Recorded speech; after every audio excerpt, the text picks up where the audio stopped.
We're going back into game number 3 now between Snow and Soma. It looks like this map is going to be on, I want to say Polypoi. I always forget to check out the map. No, it's on Fighting Spirit. Wow, I haven't seen this map in a while, actually. Everyone just plays on Polypoi these days if they want a jungle tile set 4-player map. But anyway, Soma's up 2-0 right now. Snow is going to have to reverse sweep this in order to win in this best of 5 series. But we will have Snow coming up here at the top right-hand location as the white Pardas, which means down here as the black Zerg. It's going to be Soma. But yeah, I mean, I don't know. When I see these mistakes, especially as someone who loves watching competitive StarCraft, these mistakes are just absolutely... You know, they're just silly. They're just silly mistakes that I feel like no professional level Protoss player should be making. I mean, you see the Lings, you see it's a 3-hatch Hydra. Like, why are you moving Zealots out? I mean, the Zealots, I guess, could buy time, you know, if the Zerg goes for a counterattack, but you're just leaving your door naked. Like, I think if he wants to do that, he either needs to build a pile out the front and then wall with reinforcing Zealots and probes, or he just gotta bring the Zealots back. There's no other way about it. Lings are just too strong in the early game against Protoss. But anyways, enough of my ranting. We'll see a very early fast gateway coming out here from Snow. Gateway first. And it's going to be a cross-map scout here from this probe.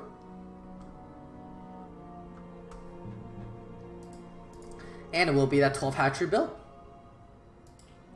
So interesting. Now, I've had a couple debates with a lot of people here about 12 hatch versus overpool and which is stronger against Zealot first. In my personal opinion, you know, people definitely stopped going 12 hatch in my view because of the cannon rush, especially against Forge first.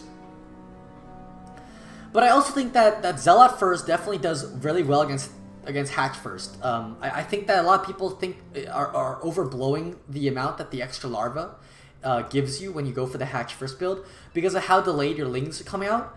I definitely think that Lings obviously can come out in time to deal with it, but the amount of Lings that you have to build off of a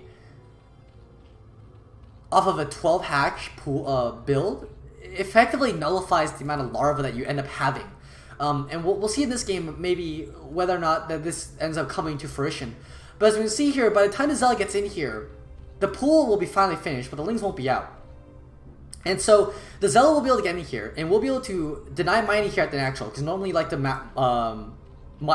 Maynard a couple of drones here. And the Zealot will be able to get into the main, and he will be able to put a little bit of pressure on the Zerg, which means the delayed mining. And all of the larvae here, as you can see, are going to be going into Lings. Whereas with a pool first build, an overpool, and you see really poor micro here, you should never lose drones against this, to be honest, as a Zerg player. With a pull first, generally speaking, I mean, this is a nice surround here on the Zealot. Zealot will end up picking off. But again, another Zealot's already in here. Probe's out in here as well. We're going to see how many Zerglings he's ended up making. As we see here, yeah, it's great that he's got the extra larva. But now all of the larva's just gone into Zerglings. And he's not making drones. Whereas if you start off with the overpool, you can build your initial 6 Zerglings. And then the initial 6 Zerglings will be able to deal with these Zealots very easily. Now, he's able to kill off these Zealots, but at what cost? I mean, you're sitting on now the 8 drones that you have. You're sitting at 10 workers. You've got the speed coming along right now, and this is exactly what I think that Zerg might have to do here, is just go into speed and just try to bust through the Protoss defenses. But you have no drones here at the natural now. Whereas in overpool, again, you have Lings out by the time Zealots come out across the map, and then you're going to be able to just keep the 6 Lings, because the Lings will be able to piecemeal kill off the Zealots. And then they also say that, they also tell Protoss that, hey, you know, maybe I'm going to be able to counterattack you with these Lings as well, if you're not careful. And then Protoss maybe have to bring the Zealots back.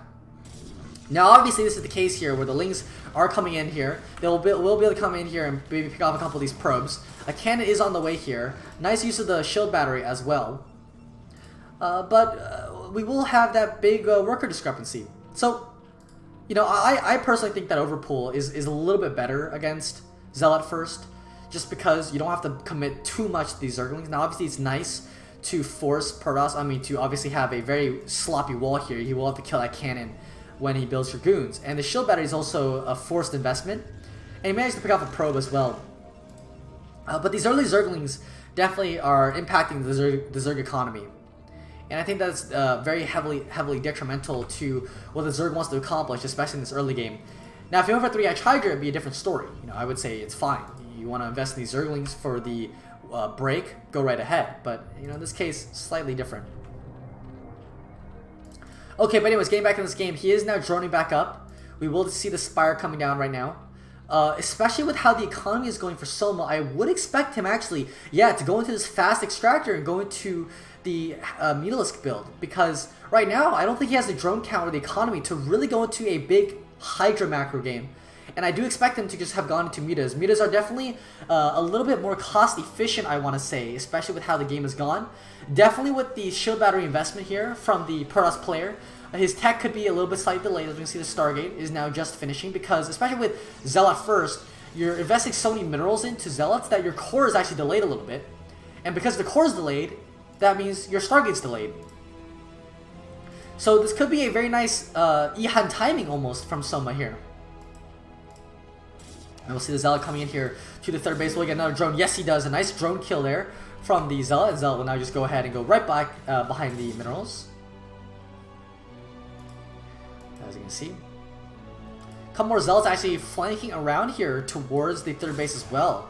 He's doing a very good job here of delaying some time. And, you know, when he does go for the Mutas, inevitably, once the Spire finishes, with these Mutas coming out, I mean, they might have to play defensively. The Overlord will see this. Okay, so this is very nice here from Soma. The Overlord will see these Zealots coming in. The first Corsair is on the way. Cannon is being built as well. So this is a nice timing here for Snow to be very defensive here against these Mutas. And this cannon here is also not poorly positioned. It will defend the bottom half of the natural mineral line, although the top half, as well as the gas, will definitely be a little bit vulnerable. And well, I guess that early Zergling investment here will end up paying off here, and he'll be able to easily defend against these Zealots. But now the Mutas here are heading across the map. The Corsair is flying desperately trying to get home here to defend. But I think that Snow will be able to comfortably defend this. He's got two cannons coming up here, even a third cannon. I think this third cannon will end up finishing. I think this will be able to get picked off here by these Mutas. Scourge coming in here. One Scourge does end up connecting. One Corsair will go down. One Muta going down. But with too many cannons here, I mean, maybe this will be an EHAN timing. We'll see. The cannon, I mean, they're focusing cannon, but the Mutas are stacking up for the Corsair to do tremendous damage. Another Corsair is on the way. The cannon will end up going down, but there's not too many Mutas left over. I feel like Soma really needed an extra pair of Scourge there. Normally when you do an EHAN timing, you do have two pair of Scourge. Because you know that per rest of this timing, we'll have two Corsairs out. One Corsair did end up going down, but again, with the two cannons already been done, the third cannon halfway done, I really felt like he needed to either pick out the Corsairs and then transition into more of a harassment style meta play. But now, Snow's bought himself enough time. He's got the 2-3 cannons here, defensive at every single position. And these metas, the investment in the metas did not do much.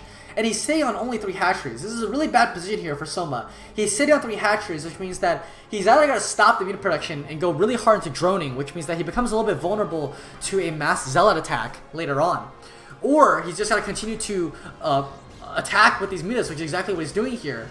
But these metas do not scale well. I mean, when the Corsairs and the +1 attack upgrade are coming along right now, he's got quite a few Corsairs, 3 Corsairs. The Scourge are finally here.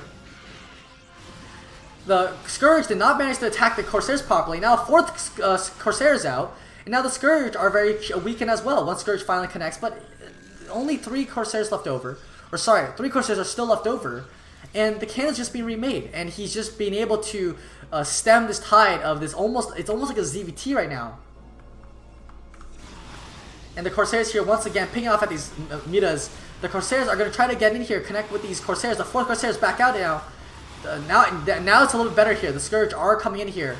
The probes will have to evacuate, but at what cost? I mean, you can see here that Zerg has just no economy right now. He's got no drones. He's got no extra hatcheries. Only 3 hatcheries. The metas are going to be... he's all in. He's all in on 3 hatch meta right now. These cannons will not go up. The Archons are starting to come out now. Oh, he's got to morph them. He's got to morph them. He's got to morph them. Okay, the Archon does end up getting morphed. So it's a lot of hit points there that will have to go into these... attacks onto the Archon, and the Corsairs are still alive. 3 Corsairs are still alive. 4 Corsairs, I should say, actually. And the +1's done. +1's done right now. The Archon is finished. Oh, big attack here for the Archon, and that's it. That's it. That's GG. The game's over. He has nothing left over. There's too much splash damage, too much anti-air right now for the Paras player, and this is the problem. I mean, he doesn't scale well. These midas do not scale well. The point of the Ihan timing is to make sure that these midas can snowball. But if you can't snowball with these midas, there's no point in going for them. He needs to drone up now. But I fear that if he does go for a drone up, we can see that these DTs are on the way. The more gateways are done. So you see the Zealots are coming out right now. I'm not sure if speed's done, actually. A lot of gas has gone into those High Templars and those. Okay, no, Zealot Legs was not done. He just started it. I mean, he's trying to get in here, but there's so many Corsairs. And he's got no backup plan. He's got no Hydra Den. He's got no extra hatcheries. And another big Archon hit right there. And yeah, there it is. GG. Soma will end up losing this game. And that will be that. Snow with finally a game win here.